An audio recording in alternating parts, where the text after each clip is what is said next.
एक राजा ने क्या किया, वो यात्रा पे गया, उसके 3 नौकर थे, उसने तीनों नौकर को कुछ पैसा दिया। पहले नौकर को बुलाया, इधर आ, ये 5 मुद्राएं हैं, ये लो और इस पे काम करो। दूसरे को बुलाया, उसने बोला तेरे लिए 3 मुद्रा है, तू 3 ले और उसके साथ कुछ व्यापार कर, कुछ काम कर, मैं 1 साल के बाद लौट के आऊंगा और देखूंगा कि तूने।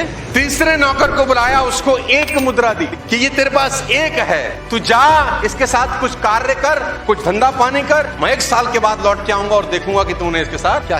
जिसको 1 दी उसने कहा कि राजा की मुद्रा बड़ी कीमती है, उसने तुरंत मिट्टी को उसमें दबा दी। जब राजा आएंगे सुरक्षित निकाल के। 1 साल के बाद राजा वापस आए, तीनों को खड़ा किया, बोला अपनी अपनी मुद्राएं लेकर आओ। जिसको पहले को 5 दी थी, 5 की 10 बना दी। ये 10 मुद्राएं राजा जी आपको अर्पित करता हूँ। राजा ने कहा वाह क्या बात है। दूसरे को जिसको 3 दी थी, उसने बोला मैंने भी धंधा किया राजा साहब, 3 की 5 बना दी है, ये आपके पास। तीसरे से पूछा तेरा क्या हाल है, उसने मिट्टी खोदी, बोला प्रभु 1 की 1 संभाल के रखी, कुछ खराब नहीं किया। राजा ने कहा वेल डन। राजा ने मंत्री को आदेश दिया कि जिसकी 1 है इससे ले लो और उसको दे दो जिसके पास 10। उसने बोला ये तो नाइंसाफी, हम पे तो 1 ही थी, वो भी आपने ले ली और उसको दे दी जिसके पास ऑलरेडी 10 है। तो राजा एक लाइन बोले, याद रखो जिसके पास है उसे और दिया जाएगा और इस तरह उसके पास बहुत हो जाएगा, लेकिन जिसके पास नहीं है उससे वह भी ले लिया जाएगा जो उसके पास है। आप क्या कर रहे हैं ये इंपॉर्टेंट नहीं है, इंपॉर्टेंट ये है कि साला आप क्या कर सकते हैं।